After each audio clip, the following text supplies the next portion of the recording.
Em nome do Pai, do Filho, do Espírito Santo. Amém. Agora iremos ler o capítulo 4 do Tecendo o Fio de Ouro. Se você puder ir para um lugar mais calmo, mais tranquilo, em que ninguém te interrompa, e que você possa pegar o seu caderno e sua caneta para poder escrever a sua história, né?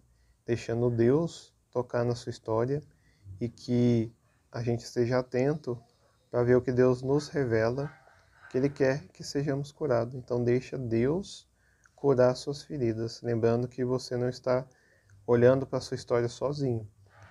É muito diferente. Você está colocando diante de Deus para o Senhor Jesus tocar na sua história. Então vamos à leitura. Capítulo 4. Bendito Deus de nossos pais. Quando contemplamos o fato de nosso fio de ouro, nossa vida, nossa história, ter como princípio e fim último a Trindade, passamos a olhar toda a nossa vida a partir desta verdade de fé. Viemos de Deus e para Ele vamos. Ele cuida de nós, mantém nossas vidas e por seu Espírito nos santifica. Nunca estamos sozinhos. Pela encarnação, morte e ressurreição de Jesus Cristo, a Trindade habita em todos os batizados que se tornam filhos de Deus, membros da Igreja e templos do Espírito Santo. Deus, que nos habita, nunca nos deixou sozinhos. Pelo contrário, vive conosco cada ínfimo instante de nossas vidas. Então, pessoal, lembrando que a gente vai ter esses momentos de distrações, mas continuemos firmes na leitura, né? Que a gente concentrados na oração para que a gente possa escutar Deus, mesmo em meio aos barulhos, às dificuldades. Amém? Continuando aqui no outro parágrafo. O segredo de amor revelado no Salmo. Senhor, vós me percustais e me conheceis. Sabeis tudo de mim. Quando me sento ou me levanto. De longe penetrais meus pensamentos. Quando ando e quando repouso, vós me vedes. Observais todos os meus passos. A palavra ainda não me chegou à língua, e já, Senhor, a conheceis toda. Vós me cercais por trás e pela frente, e estendeis sobre mim a vossa mão. O Salmo 138 revela-nos um segredo de amor. Deus se interessa por cada detalhe da sua vida. Nada lhe é indiferente, nem mesmo o seu sentar-se ou levantar-se. No entanto, porque ama, deixa-o inteiramente livre, e faz-se tão escondido e discreto que você muitas vezes nem o percebe.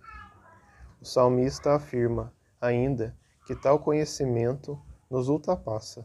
É verdade.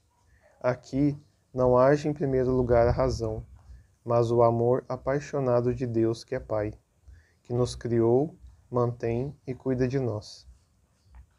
Este Deus presente em cada momento de tristeza ou alegria, de trabalho ou descanso, pensa em você e quer desde toda a eternidade.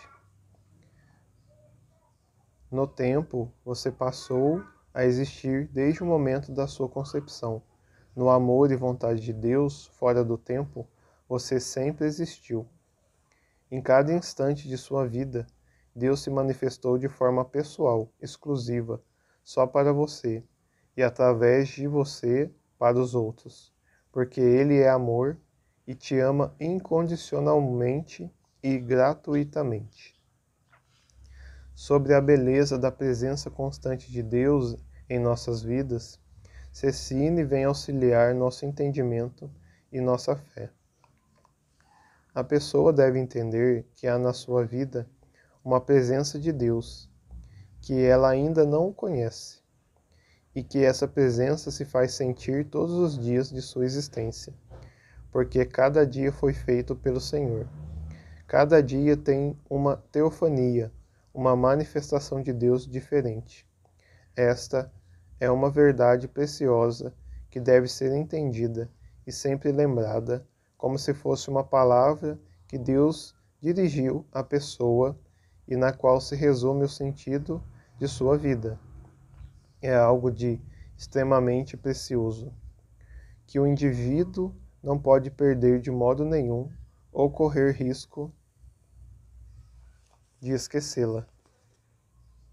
Vale a pena todo o sacrifício para descobrir essa palavra, acontecimento. Por detrás dos episódios da própria vida, vale a pena escrevê-la. O amor providente de Deus. Este Deus amoroso e sempre presente preparou sua concepção durante centenas de gerações do mesmo jeito que preparou a encarnação de Jesus. Você não é fruto do acaso, é fruto da vontade de Deus, do seu amor, de seu livre ato criador. Este fato, longe de significar que você é predeterminado, isso não existe em Deus, significa o quanto você é amado. Aqui predeterminado quer dizer que Deus não determinou nossas ações, mas Ele já sonhou, né, desde toda a eternidade, antes da nossa existência, que nós fôssemos criados por Ele. Então, Deus não tira a nossa liberdade, mas a nossa existência foi um sonho e uma vontade de Deus. Então, nesse sentido que Deus sempre nos sonhou, né? Mas a nossa vida, as escolhas são nossas. Mas o amor da gente poder existir veio de Deus. Agora outro parágrafo. Contemple sua própria história. Agora, se você puder pegar o seu caderno e sua caneta, sem medo, sem dificuldade, sem pensar no pior, né? Você pega o seu caderno e saiba que você está na presença de Deus. Peça o Espírito Santo para você escrever. Agora, ó, escreva em seu caderno a resposta das seguintes perguntas. Se você já tem a página lá no Telegram, você pode ver. Se você só está ouvindo o vídeo, anote, escreva a pergunta, eu vou falar devagar, você escreve, e depois você vai respondendo essas perguntas, entendeu? Você vai escrever aí a pergunta e logo mais de todas você vai respondê-las. Então primeiro eu vou ditar aqui as perguntas. Primeira pergunta. Você entende que sua vida foi preparada por milhares de outras vidas? Entendeu? Mas já explicando essa questão de outras vidas, né? É que você nasceu do seu pai nasceu do seu avô nasceu do seu bisavô, o bisavô nasceu do tataravô, e assim. Então você entende que para você existir, teve uma geração de centenas e centenas de anos, que vai até nascer em Abraão, em Adão. Então você entende que sua vida foi preparada por milhares de outras vidas, da qual Deus é o Criador de todas?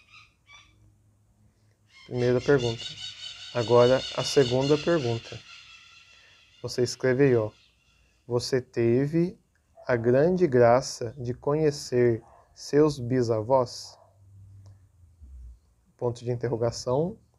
E seus avós? Ponto de interrogação. Repetindo a pergunta. Você teve a grande graça de conhecer seus bisavós e seus avós? Terceira pergunta. Havia retratos deles em sua casa durante a sua infância? Havia retratos deles em sua casa durante a infância? Você tem fotos deles hoje em sua casa? Então, para quem está anotando a pergunta, você anota e aí depois você vem respondendo todas com calma.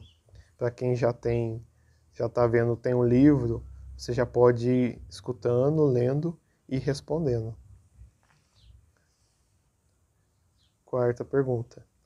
Você tem a imensa graça de conhecer a história de seus ancestrais?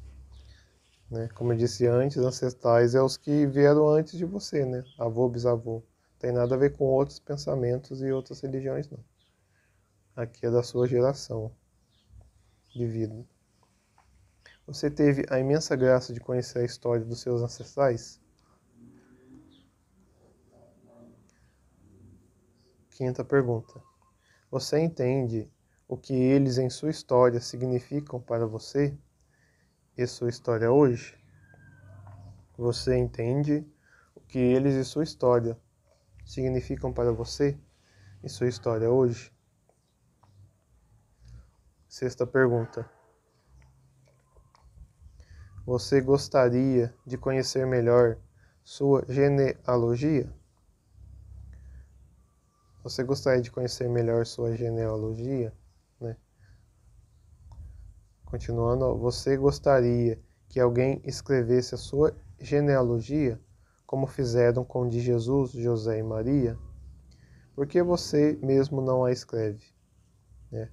Para quem não sabe, nos livros dos evangelhos tem a genealogia de Jesus, né? Tem lá de Lucas, vem desde Adão, e tem outro evangelho que vem desde Abraão. Aí toda a genealogia até vir Jesus, né?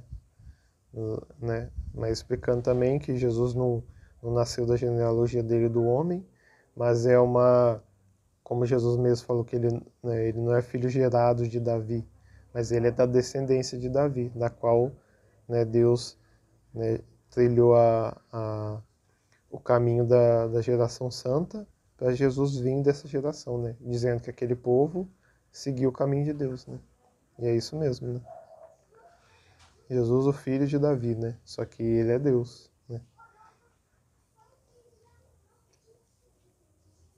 E essas são as perguntas. Então, agora que você já escreveu, você pode pausar o vídeo e respondê-las. Depois que você respondê-las com calma, você liga o vídeo de novo e aí continuamos.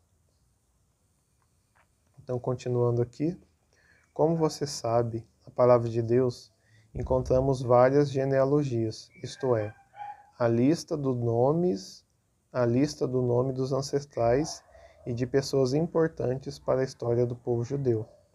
A mais importante destas genealogias é a de Jesus, que se encontra em Mateus 1 e Lucas 3, que são os evangelhos.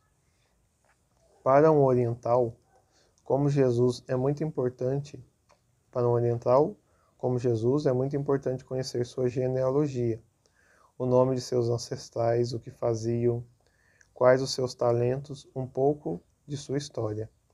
Nós, ocidentais, certamente mais autossuficientes, não parecemos dar muita importância a isso, o que é uma pena, pois muito do que somos foi herdado, no sentido biológico, mas também cultural, psíquico e espiritual, dos nossos ancestrais, e para nós nos conhecermos, é importante que saibamos também alguma coisa sobre eles.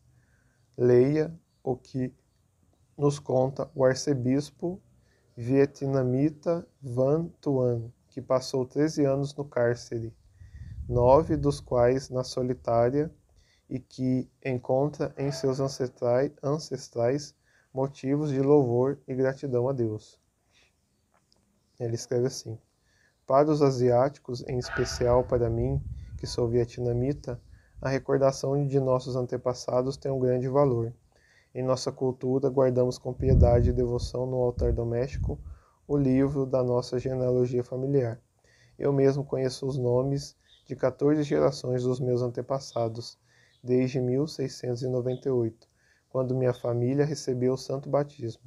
Através da genealogia, nos damos conta de que pertencemos a uma história que é maior do que do que nós e maior do que nós e compreendemos com mais verdade o sentido de nossa própria história. Então, isso aqui de ver a genealogia é bom para tirar os mitos que a gente tem, que a gente escuta isso, né? Mais que a gente que é católico vai falar, tem assim outras coisas, sabe?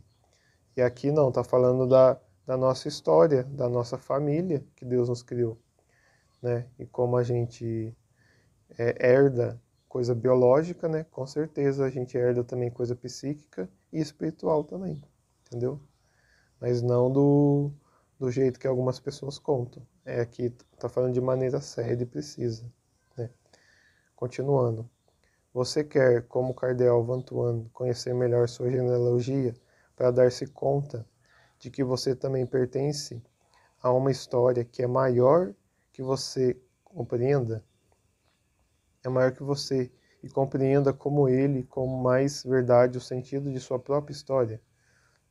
O caminho mais seguro para isso é unir-se a Jesus. Veja o que nos conta Mateus, no capítulo 1, versículo 1 a 17, transcrito abaixo.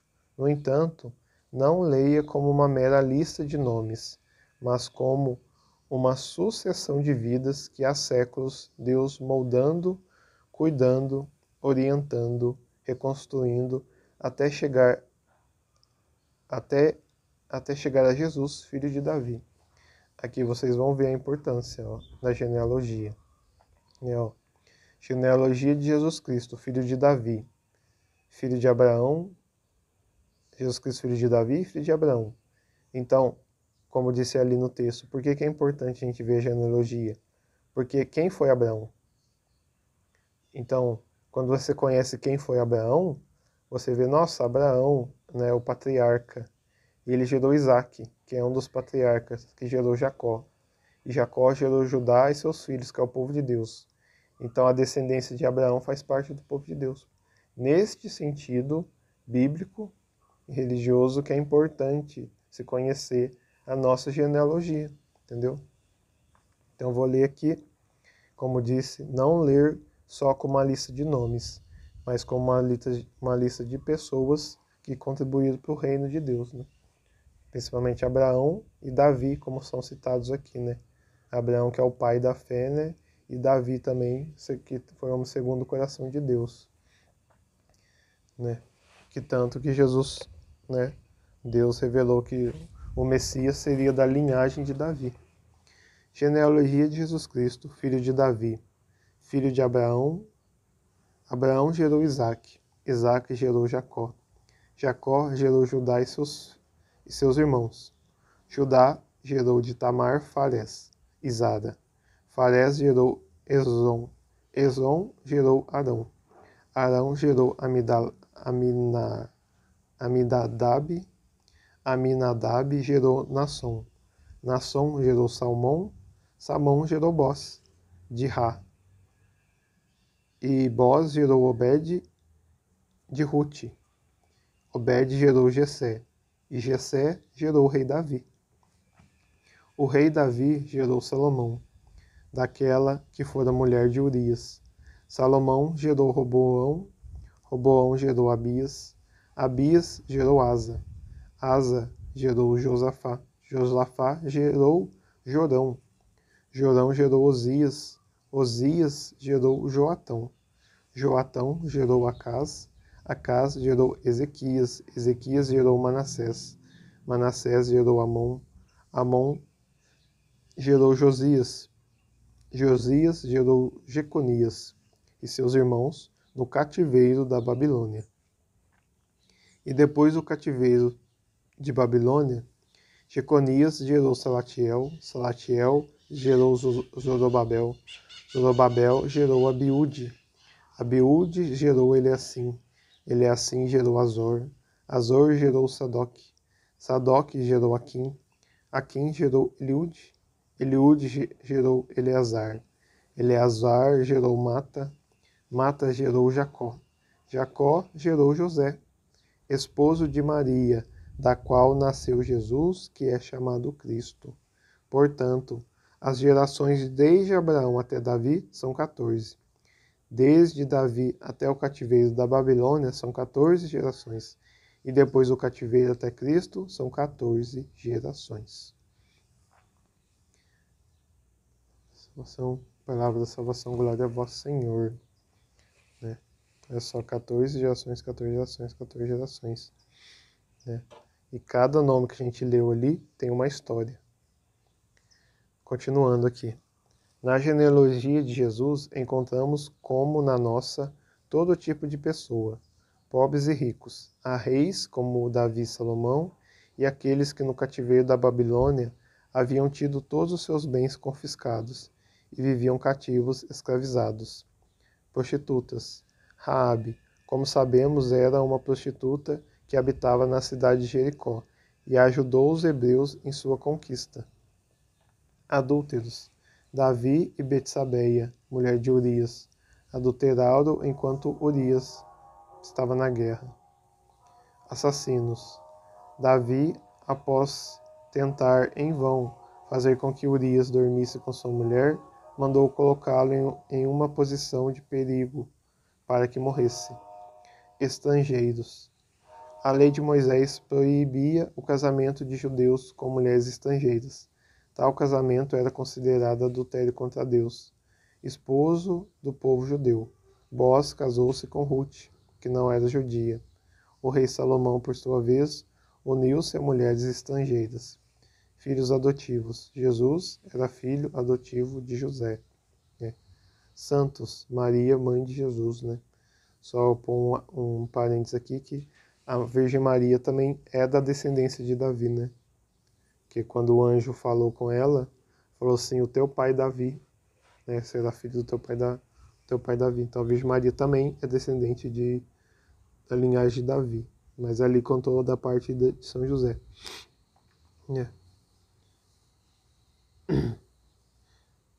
Santos, Maria, mãe de Jesus. Como dizíamos, há todo tipo de gente na genealogia de Jesus. No entanto, com que cuidado Deus criou cada um, com que carinho manteve sua vida e os protegeu, como provou sua misericórdia ao fazer Jesus nascer nessa família de gente de todo tipo, e como Jesus, bom judeu, devia orgulhar-se deles. A genealogia de Jesus, como a de todos nós, traz pessoas santas e outras pecadoras, pessoas capazes e outras nada brilhantes. Isso para nos mostrar que, acima de tudo, está a misericórdia de Deus. Está a graça de eleição que Ele fez por cada um de nós, como quando, da genealogia, onde as mulheres têm as características que citamos, Ele faz nascer Maria, concebida sem pecado, eleita, preservada, escolhida para ser a mãe do Filho de Deus. Que tal fazer agora a sua genealogia? Para tanto, muitas vezes, será preciso pesquisar, como Mateus pesquisou para escrever a genealogia de Jesus. Caso você não consiga passar de seus avós, procure pesquisar. Procure informar-se com seus parentes mais velhos sobre nomes, lugares onde nasceram, profissão, ocupação, jeito de ser de seus bisavós, tataravós, etc. Vá tão longe quanto possível. Tem uma tia da minha família que estava fazendo isso. Aí com ela que eu vejo. E você também vai perguntando, Esse pesquisar é você perguntar para o seu pai, para sua mãe, pro mais velhinho, as coisas que eles vão lembrando. E assim você vai conhecendo, Tome o seu caderno e responda por escrito. Eu vou de novo citar, vou ler as perguntas. E agora, para não ter que ser tão demorado, eu vou ler, aí você pausa o vídeo, e se quiser você volta e escuta de novo a pergunta. E vai escrevendo, senão vai ficar muito longo o vídeo aqui. Primeiro, qual o nome de seus pais, avós, bisavós e tataravós? Pergunta 1. Número 2. O que você sabe sobre a história de sua família? Aí você vai respondendo. Procure lembrar-se de histórias contadas por seus pais. 3. Que talentos e dons tinham seus ancestrais? Eram músicos, matemáticos, artistas, cientistas, políticos, religiosos, sacerdotes, escritores, humoristas, heróis, filantropos? Pergunta número 4. Como era o temperamento deles, seu senso de humor? 5. Que histórias engraçadas ou pitorescas você conhece sobre eles, E uma dica aqui, quando você for pesquisar, você pode ir fazendo essas perguntas de um em um, Seu avô, como é que era o seu avô? O que ele trabalhava? Qual que era o humor? Qual que era o temperamento? O que ele fazia? E aí depois que você juntar todas as informações de um, aí você passa para outro. 6. O que você reconhece ter herdado deles, física, espiritualmente ou como característica pessoal? Por exemplo, Meu avô tinha olho verde e eu também tenho olho verde, né? Tem um primo meu que é assim, o pai e a mãe dele não tem olho verde, mas a avó dele tinha. Então ele também nasceu com olho verde. Olhos verdes, né? 7. Houve alguma dificuldade entre seus ancestrais? Algum prisioneiro, prostituta ou adúlteros, como no caso de Jesus? Alguém seriamente doente do corpo ou da alma? Qual foi a enfermidade? Número 7. Como você imagina que Deus se tem utilizado desta característica para o bem deles e para o seu bem? 9. Se você é filho adotivo ou possui um padrasto, madrasta, aí escreve aqui, ó. Você tem um lugar em sua família, pois Jesus era filho adotivo de José e todos nós somos filhos adotivos de Deus. Recordo-me do testemunho de uma pessoa que havia sido deixada em uma calçada e, ao fazer sua genealogia, exclamou: diante do amor de Deus por mim, percebo que estava errada. Não fui deixada, não fui perdida, pelo contrário, fui encontrada. Faça como essa pessoa. Une-se a Jesus, filho adotivo, e converse com ele sobre os pais, avós, bisavós, tataravós de vocês. Juntos, você e ele acharão a Adão e depois a Trindade, e vão ver que, no final das contas, são da mesma família. Por favor, responda por escrito. Em que circunstância deu-se a sua adoção? Você conhece seus pais biológicos? Como convive com eles? Como se sente em relação à sua adoção? Agora pergunta 10. Se você é consagrado em uma comunidade nova ou religiosa, fale de seu fundador, fundadora, que é seu pai, mãe, mãe, no sentido espiritual da geração do carisma. Ele ela é parte de sua genealogia. Escreva o que sabe sobre ele ela e sobre como ele ela o gerou e sustenta em sua caminhada vocacional. 11. Se você é sacerdote, além de escrever sobre seus ancestrais, lembre-se que suas origens remontam a Jesus Cristo e retorne a Hebreus 10,5s. Pessoal, as perguntas que não são para vocês, né, vocês não precisam fazer, né? Por exemplo, se você não é sacerdote, né, nem consagrado, não precisa responder essas perguntas. 12. Se você é casado, considere também a ascendência de seu cônjuge como sua. Lembrando que, pelo matrimônio, vocês são uma só carne, né? É isso mesmo, quando casa se junta-se duas famílias, separadas se tornam uma. 13. É tão maravilhoso saber que Deus vê o profundo do coração do homem e não as aparências e atitudes exteriores, não é verdade?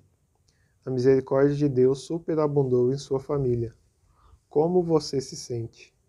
Como você imagina que se sentia Maria e José e Jesus? Escreva suas respostas. 14. Independentemente das características de seus ancestrais, Deus os criou, conservou-lhe a vida, orientou, revelou-se a cada um por causa de você.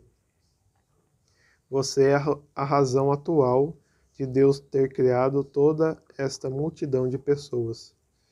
Você não vem do nada, não é só no mundo. Sua vida tem uma origem e um sentido. O que acha disso?